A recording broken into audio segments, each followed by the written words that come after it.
What's up, everybody? This is Super Mike 2164. Sorry about delay in this broadcast, but I'm here. I just want to have a real quick talk because I was on a panel with some real smart people a couple days ago. What's going on, big brother, black man, black man, black man? And the thing is, we talked about a lot of subjects uh, over there on I think Nyla was over there, Q Butter, brother Q Butter, excuse me, and Yvette, Irene Yvette's channel.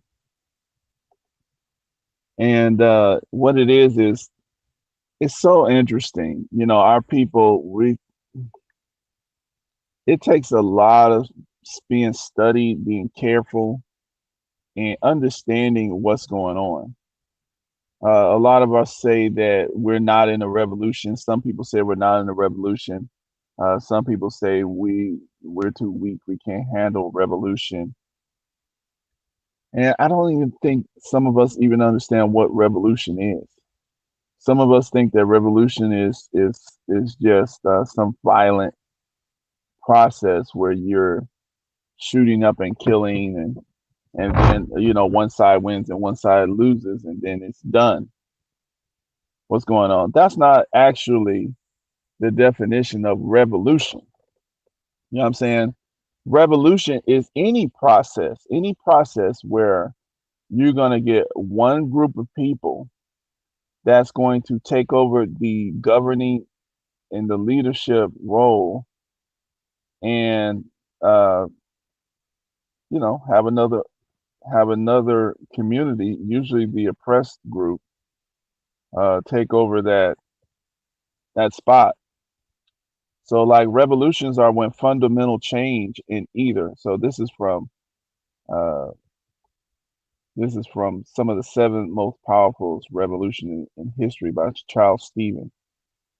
And Charles Stevens, I don't know, but the bottom line is he's just going over some, and this is just from white people's perspective. So revolutions are when a fundamental change in either the organizational structure or the power of the ruling class takes place, and it occurs within a relatively short period. Most of them called for sharp and prompt political change. Several revolutions have taken place all throughout human history, and each one is unique in terms of their duration, their cause, and their methods. They have resulted in remarkable changes within institutions of economies, cultures, and especially politics. Here, basically, we'll discuss seven most powerful. This is from his perspective. So he goes into the Iranian Revolution, and and keep in mind these are real short synapses, and he's not going to get all the facts there. But talking about the Iranian Revolution, when Mohammad Reza Shah fled the country in January 1979.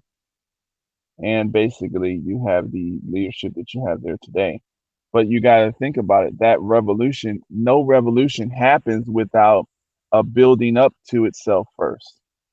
Nothing happens without a building up to itself. And that's kind of what I think we understand. So then you have the Haitian Revolution. So they're saying that the Haitian Revolution was a complicated sequence of events that took place from 1791 to 1804. And no, it took place before that because there's a building up to a revolution, you see. And so what we need to understand as Black folks in America, what I just wanted us to just think about here is this. Revolution, we literally in America, sometimes we don't even see what we already have done and what we have. We in the 60s, during the and even before the 60s, even way back after the Civil War, when we took over towns. When we took over towns, and some people made in that meeting, some people made reference to the Black Seminoles, John Horse, the Gullah Geechee, uh, all of the black, you know, towns, Mound Bayou, all of the black areas that black people ruled and governed our own areas. That showed that we had the ability to govern. Now, when the Red Summer happened and the enemy began to, exterminate our control and our ruling ability, they buried a lot of our towns. Uh, then what ends up happening here, make a long story short, basically they did the Red Summer, they destroyed Tulsa, they burned a lot of stuff down. We did recover some from those, but white folks are really good at hiding history. And this is another issue that we have a problem with understanding. They're good at distorting the history so that for the future generations, when they go look back to try to study, what was the mistakes, what was not the mistakes, they would get confused. And so what ends up happening here is white people begin after the 20s, after the Red Summer, they begin to pretty much reoppress our people, and we begin to resist again, and we rebuild, and by the 50s and the 60s, we gained another foothold, and we began to show signs of getting a financial foothold again and financial self-sufficiency, which, just like Carolyn Anderson tells us, that elicits white rage. That book, White Rage, from Carolyn Anderson. So what ends up happening is in the 60s, we get mad after they kill Martin Luther King. We burn up a bunch of cities. What's up? What's up? Victors, that's what they say. But see, that's also a distortion of history. Because really and truly, the history is there. The victors are not the only ones that write history. They're the ones with the megaphone that tell us the official. They legitimize history, but they're not the only ones that write the history. It's still there, you know.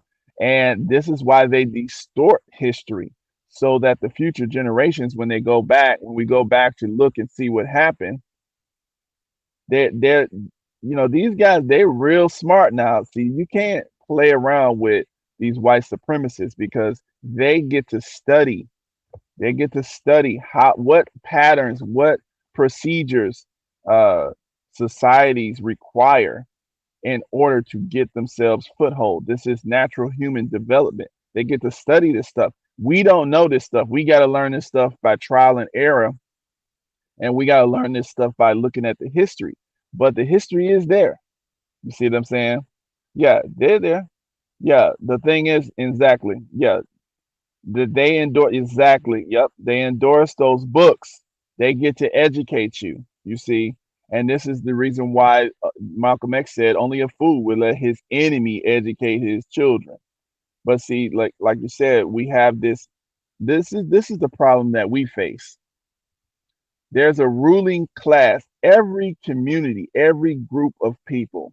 It's not that the ruling class is better. It's that the natural ruling class of any group of people is the folks who uh, find it more beneficial to study education, who study systems.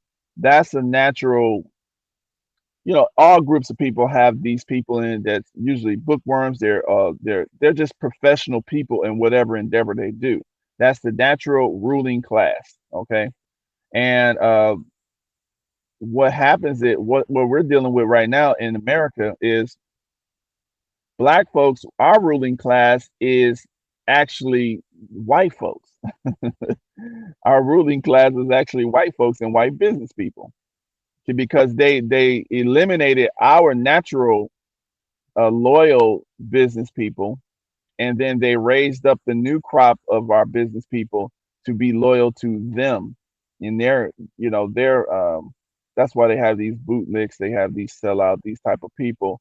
They elevate them to appear as a ruling class, but really the ruling class is the white folks.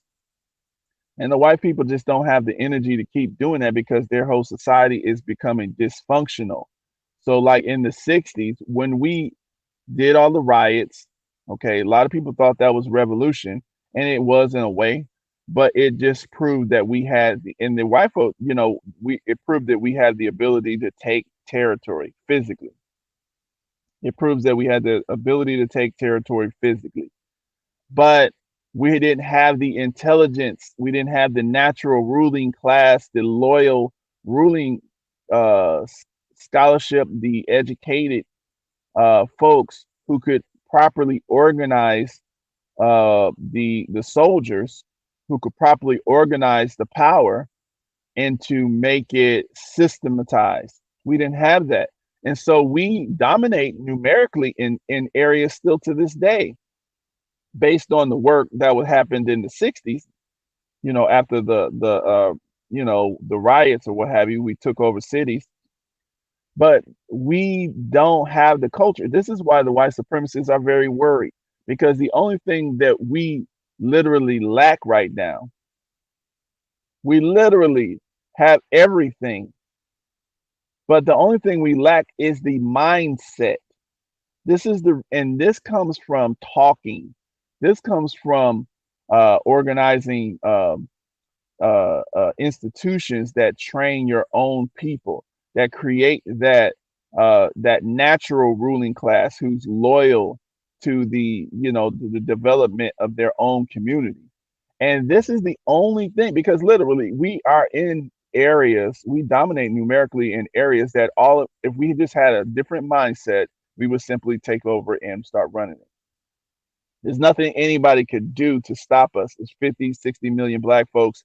We can move anywhere in this country. It doesn't matter. It doesn't matter what, we can say it out in the open. They couldn't stop us. They don't have enough power to stop the numbers that we have physically. They don't have that much smoke, because they don't want that much this devastation. They would have to negotiate. And we just move wherever we want to move and start running the place. But the problem is we don't have that mindset. For us to develop that mindset, you have to have institutions to teach people and to grow people. People are and communities are grown like plants, like forests. You don't just get a mango tree. You have to grow that thing up. You have to have it in the right environment. You have to teach it. You have to develop it. And this is what we're being frustrated with right now in white supremacists. This is the stage in the game that they're doing, and they're frustrating us. Now, the more of us who understand what stage of the game that we're in, okay, then it's the worse for them. And that's why good that we have this media outsourced, the new black media. We have, these other sources to try to train and teach our people. Exactly, STEM. But no, it's also ideology. It's the culture. The math and the sciences are good, but see, you got to grow those kids up. You got to grow those people up in ways where it's in their heart, like the love of their people. So they don't sell out when they get knowledge of STEM, and Bill Gates can't come and drop $1 million on them just to sell out black people and create drugs that kill us. They won't do it. So you got to get them when they're young, and you got to grow them up in an environment that they love their people. And there's a lot of us that know how to do that. But see, the thing is, this is where the white supremacist does. He attacks your institutional building capability, because he knows you have the physical numbers, but he knows that he doesn't want you to train your kids. That's why they take over these churches. That's why they start running these, that's how they do it. And so the thing is, this is where we got to understand about revolution. This is what I wanted to say. We in a revolution. but it's not something about just getting some guns and running around. See, this is where they trick us because they got us thinking that revolution is all about guns and stuff. All that violence, most of the violence already happened. Most of it. When I say most of it, right now it's a deception tactic, and this is the reason why they kill people talking. They cut channels off from just talking. You can go out there and shoot. They'll drop guns in your neighborhood. You see what I'm saying? But it's just like we just need to understand. More of us need to understand. We need to keep talking, spreading the right messages, and taking care of these children. You're really your family's developing your family, exposing your family to real deal knowledge and making them loyal to the community. That is what we need. And trying to make sure your child, don't send your child just because you got the ability, send your child to places where they're minorities, where they got to try to fit in with the enemy. And see, that's our problem. We thought that we needed to send our children to places where they can fit in with the enemy, and then they grow up and become coons. See, we don't need that. All the education, all of the smarts that you give your kid is wasted if you put them in an environment where they feel when they grow up that they have to become a coon. You see, we just wasted a whole bunch of effort right there. You see, so that's all I wanted to say. Just touching base on that, we just need to recognize what stage, and then the last thing I wanted to recognize, say, we need we need to really push back on this. Even some of our most revolutionary people, we have this negative thing against our elder. I mean, I understand our elders do make some mistakes, so you can point out the mistakes, but you have to look at the problems associated with your elders. I mentioned Honorable Elijah Muhammad. Black folks get mad at talking about the Honorable Elijah Muhammad in a positive way because they want to point out something negative. I mean, somebody got mad because I pointed out W.E. Du Bois, and they said, "Oh, he's a sellout." They got mad because they said Marcus Garvey tried to send us back to Africa, and we're indigenous here. Okay, well, all that might be mistakes if you believe that's a mistake. Maybe. I didn't even argue those points. The point is, those are your forerunners. If you're talking about revolution and you're talking about self-control and self-actualization, and self-determination, those are your forerunners. Study them. If you believe that they made a mistake, repeat that in a respectful way. Don't get emotional doing the white man's job for him. That's how they distort history. You see? So yeah, we gotta understand that, and we need to really push back on that. There's successes and there's failures. And our people are all try to do good. Even they think they're doing good. Even what we might consider the coons or something. They most of the time they think they're doing good. So we can't, if you're a coon, you know, but I believe that you think you're doing good, then I can point out your coonery, but I can also say, well, this is where you probably were doing good at this point, but this is where you sold out.